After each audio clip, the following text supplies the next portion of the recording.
Now I 2-minute noodles. 2-minute noodles. Correct.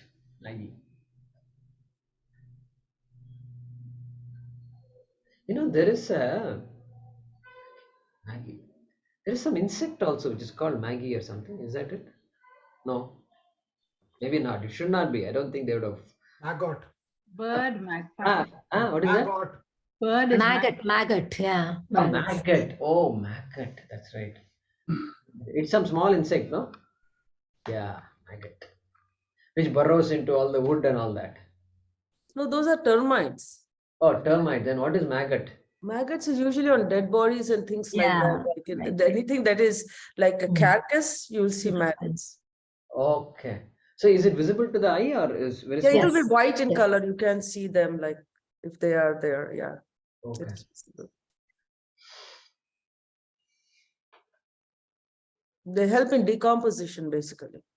Yeah. Even open wounds, it is It can, if it is infected, yes, you can get it. cattle. But that's very cattle is- bad usually at that stage. Correct. Oh yeah, now I got it. Yeah. Sometimes you see all these videos and all that, and they have all this worm. It's a small white worm-like thing also, right? Yes, Yeah. yes. Yeah, got it. Yeah. So that's a maggot, huh? Maggot.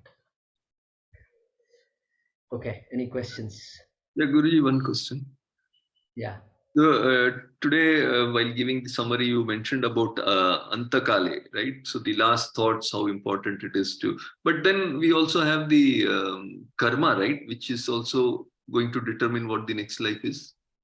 Correct. So this is the classic question between karma and free will. Classic question. So this question cannot be settled for sure, because the person who argues that there is no free will, there's no way we can convince him that there is free will. Okay. And even though I can say, if you have a headache, just pray to your God, and that same God who gave you the headache will take the headache away, because you're a bhakta, right? He won't listen to me. He will say, I know my headache, I can't bear it, I have to go and take that's the only example I give. So that means you have free will.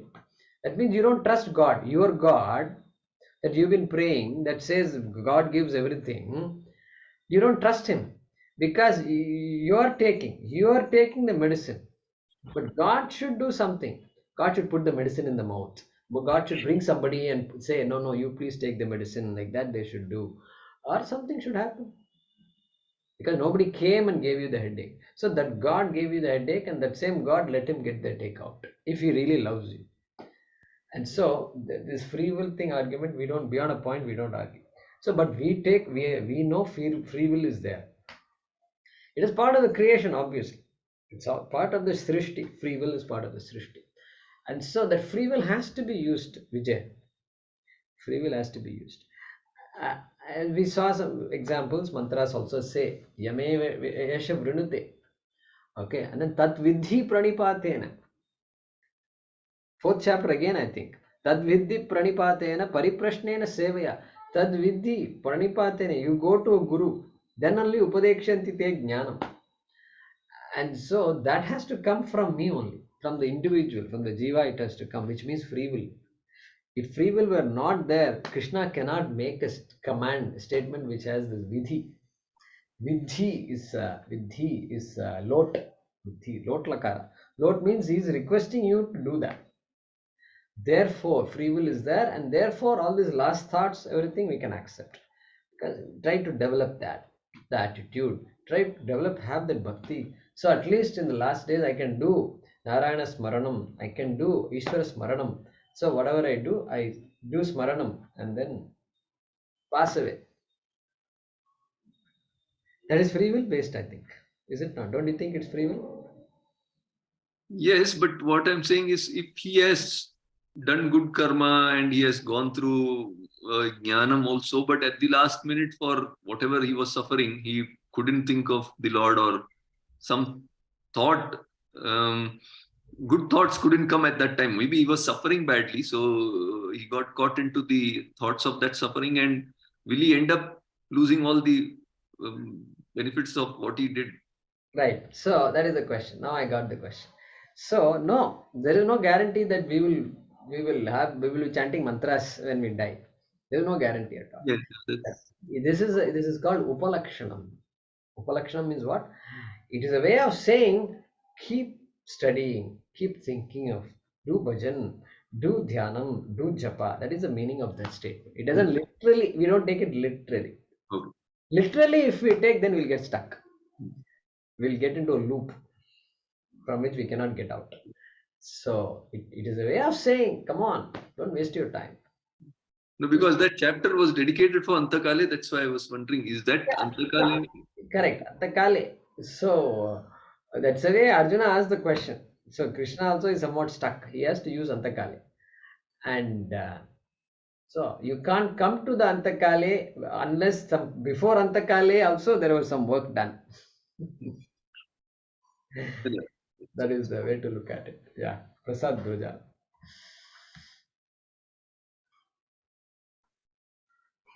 Okay. Actually, this is a question which you mentioned. Actually, I was having this question, but I didn't mention because it's part of Mandukya Upanishad. So, Achintyam, which is a part of seventh sloka in mantra in Mandukya. So, it is something which cannot be conceptualized. Now, we cannot understand it through mind. But if the mind cannot grasp it, how can we know it? But Vedanta says it is always, it's more than known. So if I really realize it, understands it, so how do I really get it? I remember sometime when one of Bhagavad Gita class I asked, and you said, remember that you cannot say, the Vedanta doesn't say this way, that is consciousness, seeing consciousness, or self realizing itself. So how do actually Vedanta says it? That's what I want to understand. Yeah. இல்லையே அது ஒரு ரெண்டாவது சின்னதை எடுத்துக்கணும் ஆமா அது கூட எடுத்துக்கணும் yeah so I got your question so yeah so it's not complicated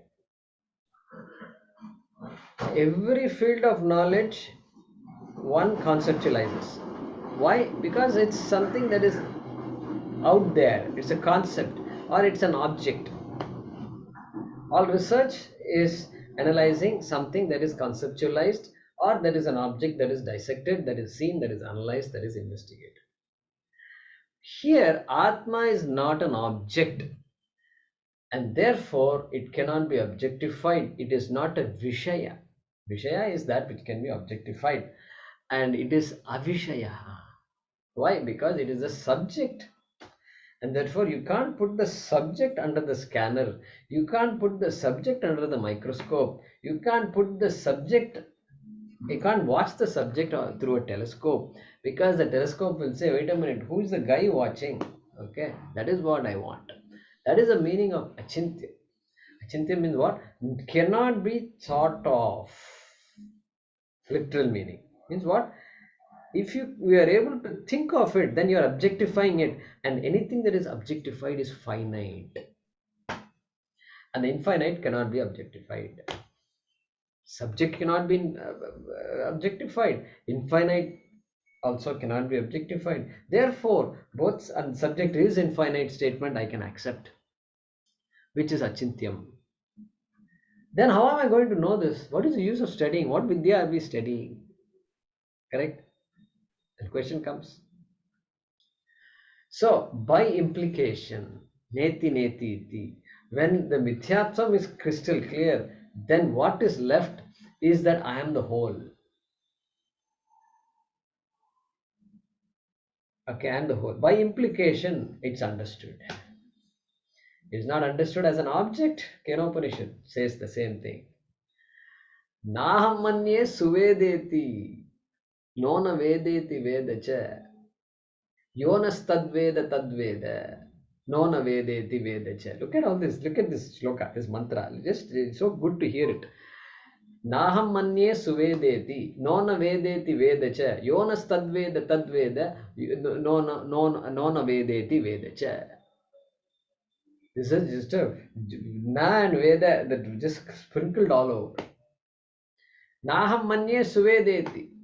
The student is saying, student has figured it out. He says, I don't consider Atma to be, I don't consider that I know Atma. I can't say I know Atma. Why? What do you mean? As an object, as a things I know. So many vidyas are there everywhere. We say I know, I know, I know. Like that, I can't say I know. Okay. And then manye viditam. Yet I think Atma is understood. Manye viditam. Atma viditam iti manye. Atma is understood. Passive voice, he says. He puts it in passive voice. Means what? Atma is understood. Not as an object. As the subject, Atma is understood. I can't. So that is by implication. And then he says, Nona Vede, Yonas Tadveda Tadveda. The one who understands my statement also knows. Look at the way the student is saying. The one who understands the statement also knows. How beautiful it is. And so, yeah, so that conflict is there. And how can I know, etc. And so that is why this Vidya is to be pursued with so much Shraddha, all these qualifications that are given. And Buddhi is needed. Don't use your mind, because Atma is Achintyam. Therefore, don't use your mind. That won't take us anywhere, correct? That won't take us anywhere. That is not the meaning of Achintyam. Achintyam means you have to understand the word. To understand the word Achintyam, you have to use your mind. And so, where is the question of not using the mind? And so, yeah, so this is a big topic, Prasad. Prasad always asks those nooks and corners, the nook and corner, there are some things, that is something he will pick and he will ask. And I have to think, my God, now where should I go? I have to go back to all my notes and all my past classes and all that. And good question, Prasad. One more question, but Vaidyanathanji, after that I can ask. Okay. Vaidya, go ahead. Yeah, namaste, Jaykumarji. So I have a slightly different, viewpoint on the Antakale question. The reason I'm saying that is, karma is infinite. So even if you have done a lot of good karma in this Janma, we don't know what next Janma is going to be. It could be that, in the Antakale, some suffering was there, it could, your next Janma could be from some other portion of your Sanchita karma that's coming up. That's, it's possible, right? Now, the other fact I wanted to say was, Antakale, nobody knows which is Antakale. I'm healthily talking to you now, but I don't know, right? It can happen to anybody, the Antakale. That's why the next verse says, Tasmat Sarveshu Kaleshu Mam Anusmara Yudhyacha, etc. This is Sarveshu Kaleshu Mam Anusmara Yudhyacha. Correct. So that's why our elders will say, before you go to sleep, think of Bhagavan, right? Ama, correct. Karacharana kritam va, kayajam karmajam va. Yeah. Correct. So, yeah, so therefore, but Arjuna. And then similarly, when you get up also, you think of Bhagavan. So at least at 2 times in the day, you're thinking. Then Swamiji will say, whenever possible, think of Bhagavan. So Right.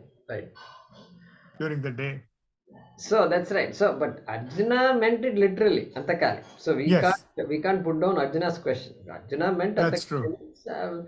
When I am going to die, when a person means at the later stages of one's life, and so that's the spirit that Krishna also maintains.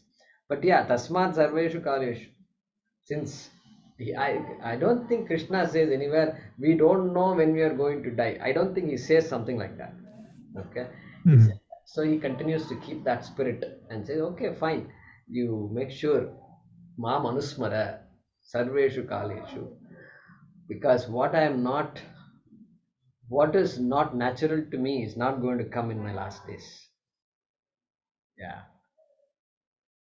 Good point, Vaidya. Thank you. Yeah, Anirudh. Yeah, Guruji, I had an extension to that one. So, if we take Arjuna's question literally and we say, how do I know you? Arjuna says, how do I know you? But if you think of it as, how do I know Atma? Then isn't this whole question changing into Nirguna Brahma question? I'm not thinking of, let's say, if Arjuna's question is to be interpreted as, as opposed to thinking of Krishna as the embodied avatar, I, I, I, I, I realize that it is the Atma that I need to be contemplating upon. And if at Antakale I am contemplating on Atma, if that is Arjuna's question indeed, then the whole chapter becomes Nirgun Brahma chapter, does it not? The whole 8th chapter, you mean? Yes. If one were to interpret that question to mean not as the embodied but as the avyaktam, then the chapter becomes Nirguna Brahma. Right. So what did Arjuna ask in the 7th chapter? Prayana College, we are talking about that Yeah. last part of Yeah. Katham. 8th chapter. So prayana kale cha katham nyeyosi niyatatmadhihi. Correct. How are you to be? Known by a person who has niyama. So if a person has niyama, one can make the leap that he is or he or she is at that point. Yeah, fair enough. That can be, but that's not the way Krishna interprets that question. That is why he talks about Sakama Bhakti and Nishkama Bhakti. Correct. It should be Jnanam. Nirguna Brahma Jnanam we should see. The same Correct. content of the 7th and the 9th chapter should be there in 8th. But we don't see it like that. Many words are all about Bhakti. Sakama, Nishkama Bhakti at all. There is no Atma Swarupam is not there anywhere here. Brahma Swarupam is not mentioned in this 8th chapter. So Krishna does not interpret the way that we have just discussed now. Are you following? Okay. So this Sahasra Yuga Paryantam has no place. Yes. Sahasra Yes. Yuga Paryantam Aharyat Brahmano Viduhu Ratriya, what is it? And then Ratriya. Yes. Te horatra vido janaha. It has no place here for Atma when you describe Atma. Abrahma Bonan Lokaha, etc. No place. Yes.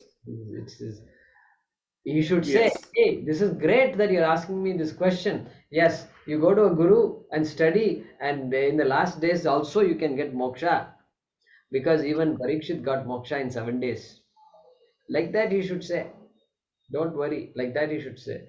But he doesn't say anything like that. Correct. He is talking about the Brahma cycle in the whole chapter. Yes.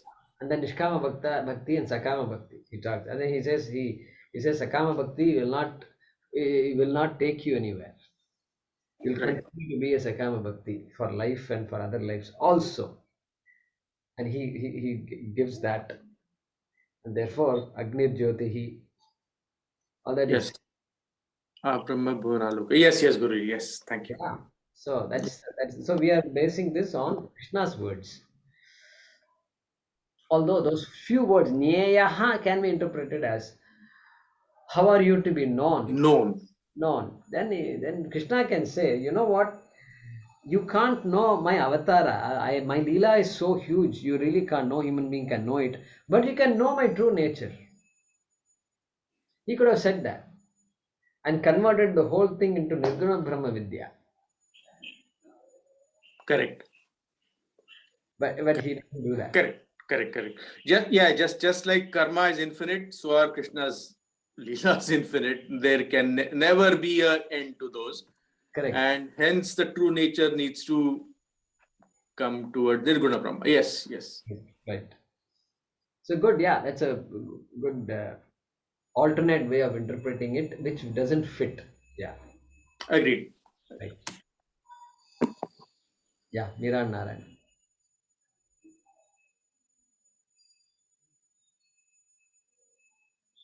Namaste, Guruji. It could also be a kind of gradual progression in the way of thinking. Like sixth chapter, he also raised a question like Ayati Shraddhayo Petaha Yoga Chalita Manasaha Aprapya Yoga Samsiddhim Kamgatim Krishna Gachati. He has already asked, what if I fall during the practice? Then what will happen? Then probably he has progressed to the question like Prayana Kale.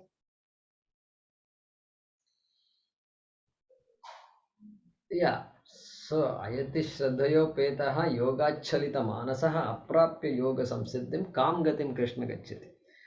So somebody who, see there, he's not talking about Antakal in that question. The person is very much alive, but he has strayed from this, for something has taken him away. Something has happened and then took off in a different direction. Some karma, something may have happened in life, and, and all along he was doing quite well, but then something happened. So that is what he's meaning there. He's not talking about death there. But he is talking about next Janma, what will happen. So Yoga Rudha, you can become, you can still. Yeah, so Krishna, I mean Arjuna implies, yeah, finally he's going to die like this, okay, being carried away by something else, and Krishna says not to worry. So because that effort is not wasted, will not be wasted, etc. He says that, right? But the chapter is not devoted to that. In the sense, it is coming back to the Brahma Vidya. It comes back. What is the name of the sixth chapter? Dhyana Yoga. Jnana Yoga. Dhyana Yoga. Jnana Yoga. I didn't get that question. Okay, Dhyana. Jnana Yoga. So yeah, it is true that there is a connection. Samyama Yoga also, no? Atma Samyama Yoga, and so it is preparatory. It's preparatory. Atma Samyama Yoga, Dhyana Yoga, preparatory for Jivan Mukti in this life itself. Yeah, not a postponement of moksha. But here Antakale, literally it is postponement. Yeah. Introducing the concept of Krama Mukti. Dhanyawad. Good connection. Good connection. Then he says what? Ushitva Shashwati Samaha Shuchinam Srimatam Gehe Yoga Brashto Vijayate. Correct? Like that he says. Very interesting. Prapya Punya Kritam Lokan. Ushitva Shashwati Samaha. Correct. It is good. It's an assurance. Krishna gives an assurance to us that something were to happen in the process. Because Prarabdha Karma, we don't know what is in store for us. And therefore, that question, that anxiety might be there. He says, don't be anxious. The journey will continue. Whether in this body or some other body, journey will continue. Right? That's a good assurance to have. Any other questions? Yeah, I have a question, Devamadhi. So last class, I think you mentioned ignorance is the absence of knowledge, right? The question. So is ignorance is absence of knowledge? So here, if I think of well, I do not know anything, like from the Brahman's perspective, so I don't know anything. Then it is something which I should know. It is not like absence of knowledge. But I'm just thinking about, like, let's say if I am a commerce student, I do not know about science. So I don't know physics, I don't know chemistry. So it's a specific thing which I am missing. So that knowledge, once I acquire it, then my ignorance is removed there. So the specific ignorance which I have is removed there. So from that perspective, how do we validate this statement? Yeah, so that specific knowledge is a vritti. The vritti of science, science vritti happens and removes science ajnana. Science vritti is opposed to science ajnana. Okay, and that specific vritti has happened. Okay, now there is a bunch of clay, and the clay has manifested as various objects. The objects did not exist before, but clay always existed. So that chit always existed. Chit is jnanam, satyam jnanam anantam, Brahma. So that jnanam is there. Consciousness, which we call as jnanam, always is. Therefore, jnanam cannot be viewed as, ajnanam cannot be viewed as jnana abhavaha. It has to be viewed as jnanam is always there. It is just that it is not manifest. The clay is always there, not manifest as a pot. And so that vritti, pot, has to happen. Therefore, ajnanam is viewed as what? Jnana virodhi. Jnana virodhi. It doesn't allow that vritti to happen. And so once that ajnanam is removed, then automatically the vritti will take place. That is the Vedantic view of knowledge and ignorance. To the average mind, it looks like, yeah, I didn't have the knowledge, I now have the knowledge. I mean, that is how we say it. But I don't know need not mean absence of knowledge. It means I have the knowledge, means the knowledge is unmanifest. That is a better statement. Knowledge is unmanifest, it is made to manifest by the removal of ajnana. I have a question in the same lines, Jayakumarji. You said that the vritti needs to happen and ignorance prevents the vritti from happening. The way I thought is in Nididhyasnam, the vritti is happening. You are thinking about the Atma and then ultimately it disappears. And that is when like you become one with the Jnanam.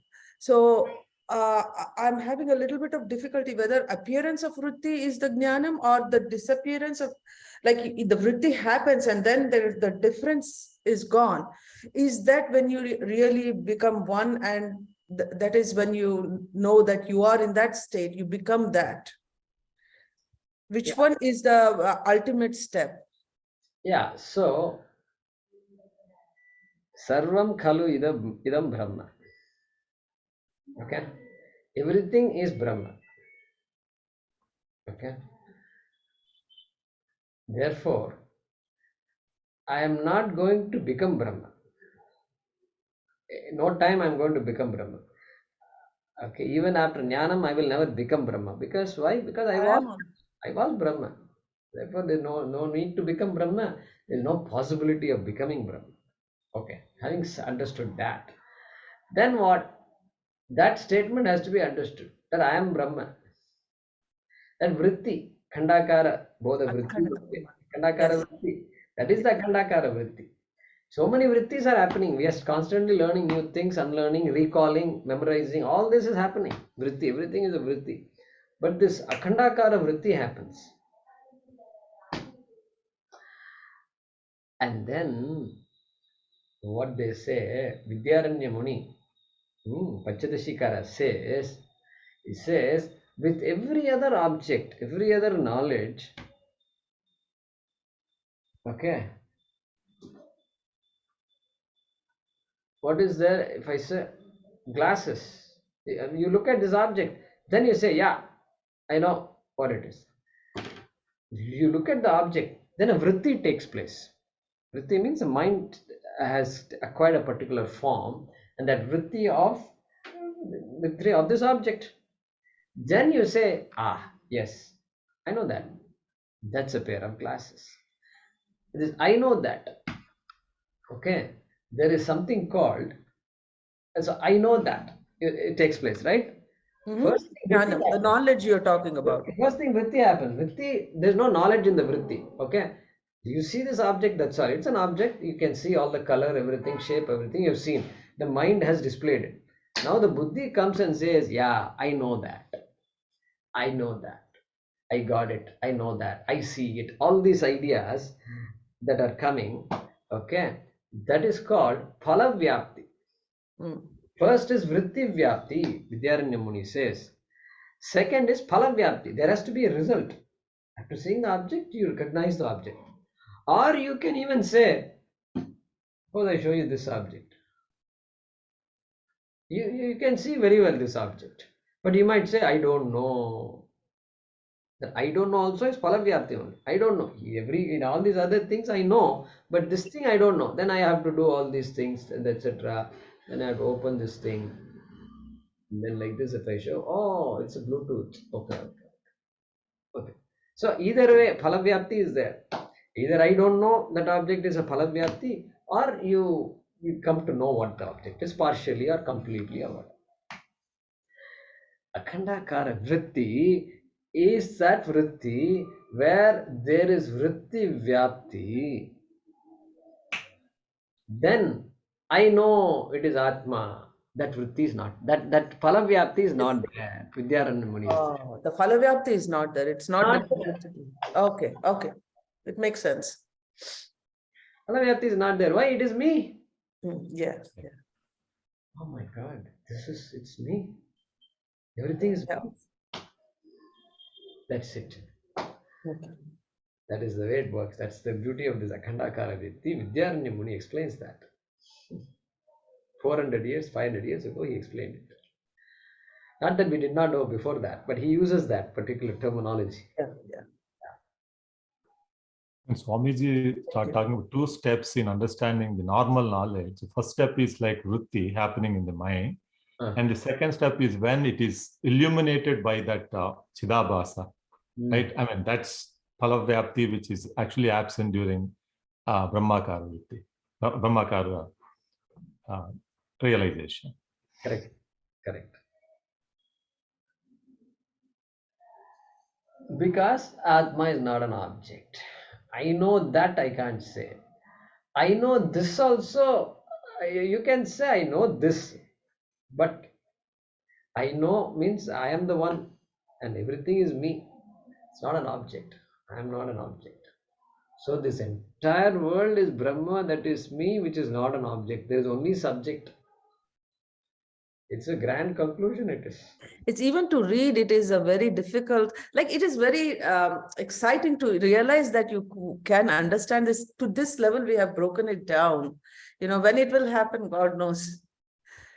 It's just like when you try to understand even it, a little bit of it. Yeah. And that is why I say this is Sanatana Dharma. Sanatanam. No dharma is Sanatanam. Nachiketa himself says dharma is not Sanatana. So how can you say Sanatana Dharma? Only this. Because of that Sanatanam. Second chapter, I think he uses the word Sanatanam for Atma, right? And so that's the way it works. Mohini is in India, Hyderabad still, right?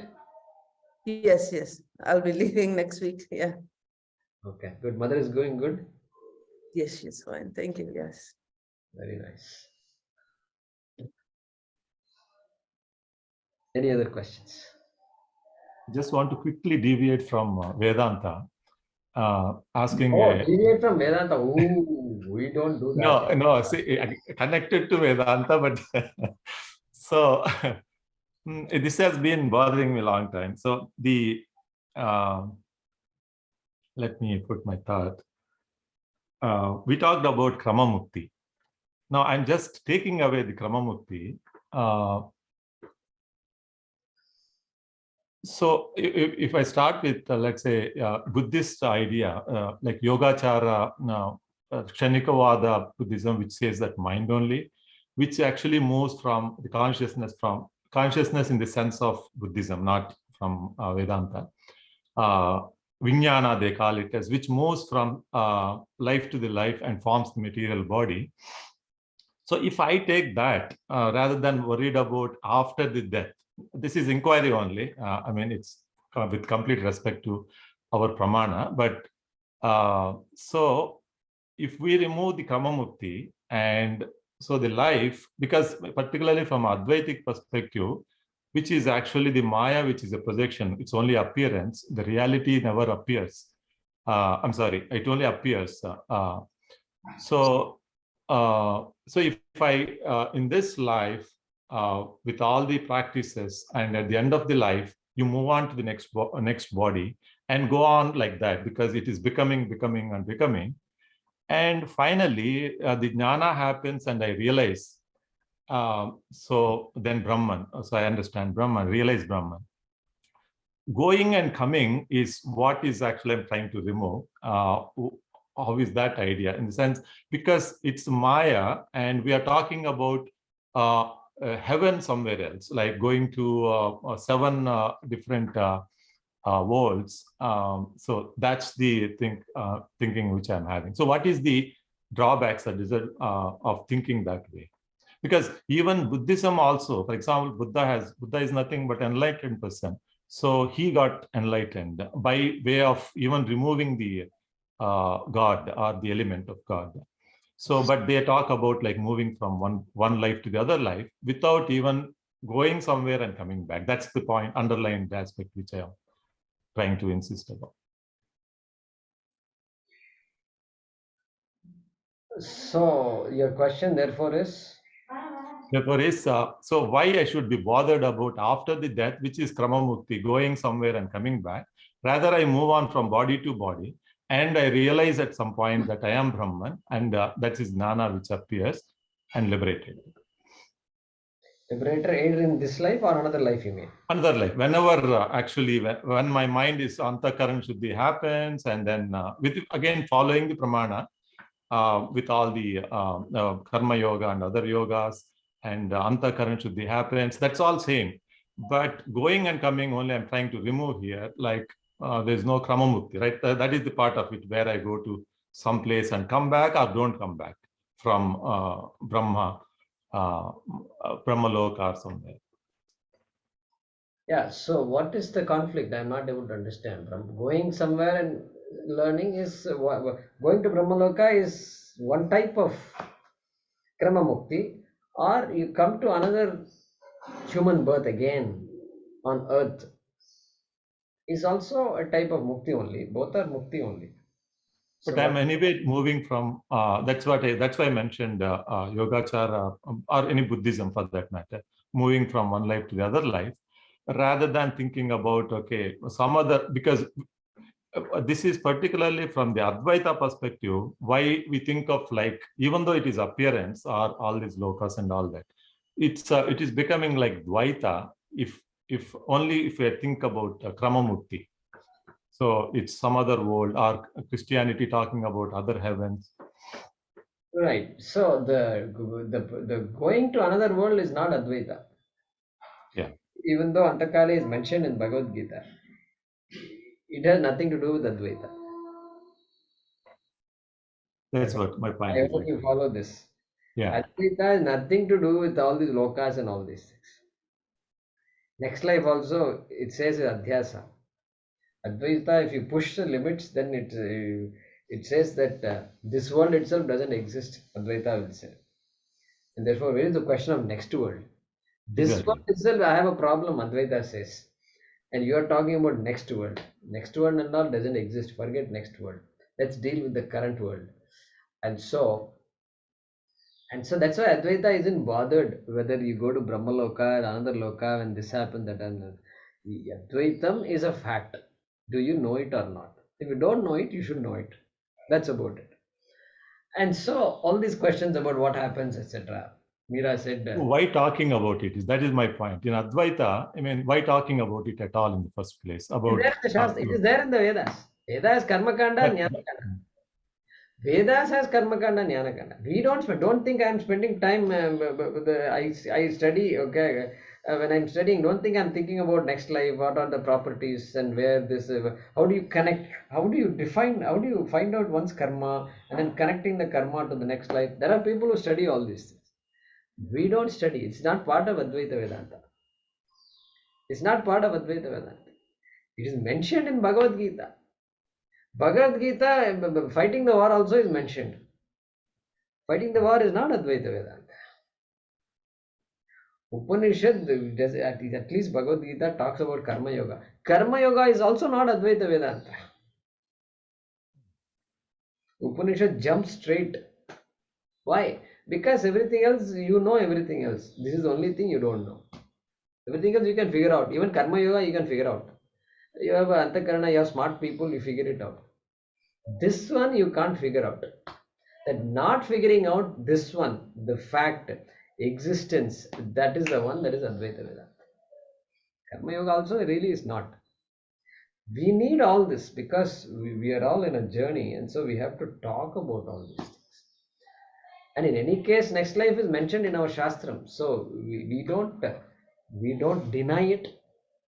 We may not be interested in it. Yeah. And Advaita says that's fine. If you're not interested in, that's actually good. You won't be distracted by it. But actually, Advaita says you're not even born, you're ajaha. So where is the question of next janma or anything? I mean, it goes to the extent that you are a non-born entity. It's a radical view of Birth is for, yeah, I mean, it is Gaudapacharya. that extreme if you look at it. So yeah, Bhagavad Gita itself, second chapter itself, we got that shot, that shot we got. Ajo Nitya Shashvatoyam Purana. So therefore, kutaha punarjanmaha ajasya punarjanma kutaha. Where is the question of another birth for this aja? And so therefore, correct. So always we should keep this in mind when we are talking about something. Is this intrinsic to Advaita Vedanta or not? Correct. It is non-intrinsic. Antakale cha mameva, non-intrinsic. Non-intrinsic. It doesn't matter. Brahma Loka, this Loka, that Loka, it doesn't matter. Because Advaita Vedanta, that's why long ago, I don't know if you remember, I said most practical subject matter is Advaita Vedanta. Because it talks about now, right now, that's it. No later also, nothing, no later, previous, past, everything, horoscope, past, this, that, okay. Chodo usko. Are you in class now or not? Yes. Are you interested in this topic or not? Yes. That's it, over. We can, everything else is just meant to understand. Because the question is arising, no. I wasted my time all these years. Why did I waste my time? Suppose a student asks this question. I'm very sad that I wasted all my time. There's such a great subject, such a great shastram that we have, I ignored. Suppose the fellow is sad like that. What should the Swami do to this person? Some answer has to be given. Swami will say, Kavalapadadappa, adella namma karma, thalezhuthu, don't worry. Now that you have come here, you are okay. Something like that only we can say. What will happen to my next life? Suppose something happens to me. Yeah, I'll teach you that. Fourth chapter, we will, sixth chapter, eighth chapter, I will come. I will teach you. Until then, you study the first 7 chapters. Something. So those questions are there. You cannot tell somebody you should not ask a question. You can't say that. In Vedanta, we will not say that. Because the question is there, the teacher has to deal with the question. Correct? Has to deal with it. If you don't know, say I don't know and move. But you can't say you should not ask the question in this class. We can't say that. That's the beauty of Vedanta. This is what I learned from Swamiji. And they ask him all kinds of questions. And so I used to wonder, my God, after Swamiji is teaching so much, somebody asked some vague question about some pollution somewhere. Okay, unrelated to Vedanta, unrelated to the subject matter. But Swamiji cannot say no. He said, okay, pollution. Whatever I know about it, I will tell you now. And for some more details, here is another expert, our subject matter pollution expert is right there. The late daddy. But he will never say it's not. No, we should not ask what kind of question is it, like that we don't say, because we have to connect the dots. If we don't connect the dots here, the journey will not happen. We have to allow the flower to blossom. Then we should not say you should blossom this way only. You are blossoming like this, not like this. All this you can't say. Flower will take its own time to blossom. One way it will blossom. That's a beauty. That's a beauty. I there are some swamis. I'm telling you, they know a lot, but they don't understand this fact. So they cannot handle students who ask questions. They get angry, they get upset. No, that's like this and all. I've seen some swamis interacting. I don't know, I can't accept all that. Full acceptance. Where is the acceptance? The teacher has to accept the student. Where is that Kshama? That value is there. So we're not judging anybody. We just accept. Yeah. Even when I was long ago, I also had that question. Therefore, you have a question. Therefore, it's the right question. Therefore, I must have the ability to address that question. So I think it's all falling in place in my mind. And so, therefore, back to Prasad's question, next Janma and all that is not part of Vedanta. Yeah, that's exactly my point. We do not be worried about that. So hence, no, we're not worried. We're not worried. Nowhere in the class, in the last thing, I think we worried about it. We only studied something because Krishna was talking about it. Krishna also has moved on since then. And so you're right. Good observation though. Which is that next Janma thing and all is a different Vidya. And Narada says, another Pramanam I'll give you now. In Chandogya, right? What does he say? Chatra Vidya, Bhagavo Adhyami, Nakshatra Vidya, Kshatra Vidya, Bhuta Vidya. Bhuta Vidya. Hey, I know all these things. Next Janma science I know, he says. Sochami Bhagavo, but I'm sad. I'm grieving. Look at that. That's the clue right there. That you stop worrying about this next Janma. And let's get down to the basics, fundamentals. Correct. So yeah, I think we should not allow it to bother us, in the sense each chapter is like that, and then we just leave it, we move on. We move on along with Krishna, and then Krishna moves on. So that's my view of Prasad. Yeah, actually, I mean, it's not about even bothering, but like when we deal with Vedanta, when we go through, let's say, Upanishads, the Bhagavad Gita, if we don't really separate out the Advaita per se, then there's a possibility to confuse because of all these concepts comes into picture. So that's where I'm actually going. That's all. I mean, it's not about. So I'm just putting a concept which is separate, mixing the Buddhism and Vedanta, Advaita Vedanta itself, not other part of Vedanta. Yeah. So in this, we need to know what is essential and what is periphery, non-essential periphery. And so this is periphery, non-essential. Yeah.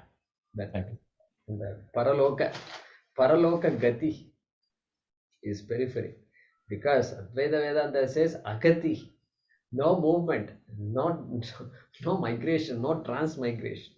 And so we stay focused on that. That is why we also see some people, what happened when they come to Vedanta, suddenly they get interested in astrology and this, that, and all. They take off in a different direction. Some interest has come, good interest, whatever. Some interest has come, but then Vedanta is not interesting. All these other sciences become very interesting. Take off in a different direction. So we caution students that it can happen. And so. But again, this is something which I got in my mind. So when we talk about Ajatavada, that's which is actually a little bit softened by Shankara Sadguru, because before that, I think his great guru who talked about Ajatavada, where there is Aja, there is no, it's just a continuously happening. It's nothing like creation and So, but when we talk about other Upanishads from Shankara's Bhashya, then it is a little bit softened on the Advaitic aspect, right? So then when there are two different concepts, then the mind would think this is correct or this is correct. So that sort of confusion could happen. So whether I consider Advaita as Ajatavada or not, in other words. So, I mean, that sort of confusion could come when there are two different concepts. Advaita Vedanta is no Vadaha. Vadaha is Mithya. And Avadaha. So Atma is Avadaha. So Advaita Vedanta says even Vedas are Aparavidya. We say Veda is Pramanam Paravidya. That's how we start. Then finally the words of the Vedas also are Mithya. Yeah. And then what is left is Atma. And then moves on. There is no Guru, no Shishya, etc. And therefore, this Ajata Vada, Vada, etc. also after some point the Vada has to also drop. So we use a lot of Vada to drop the Vada.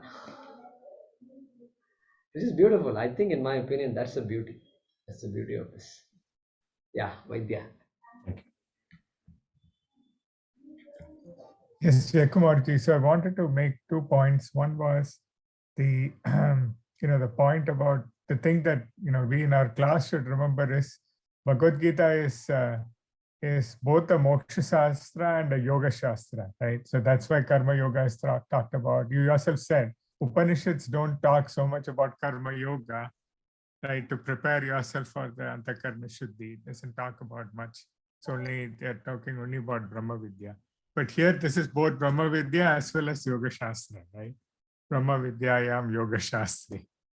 So that's what we should keep in mind always, right? In Bhagavad Gita. That's why he tells Arjuna to fight, because that's his duty and that's a way to pave the way, right?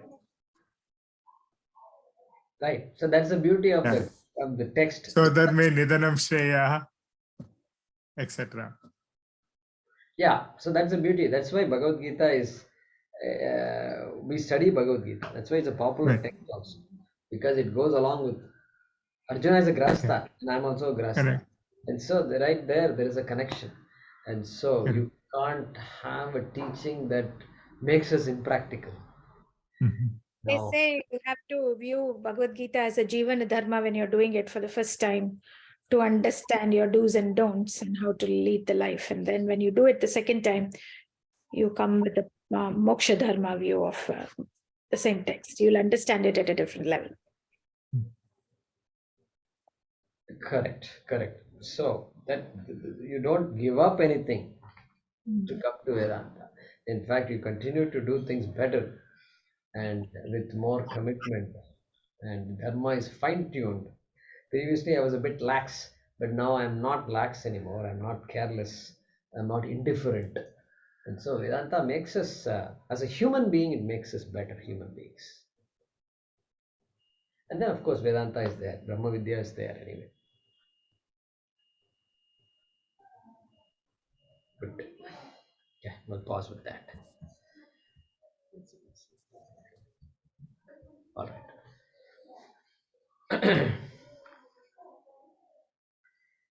ॐ नमो भगवते वासुदेवाय धन्वन्तरये अमृतकलशहस्ताय सर्वामयविनाशनाय त्रैलोक्यनाथाय श्रीमहाविष्णवे नमः. Thank you very much. Thank you.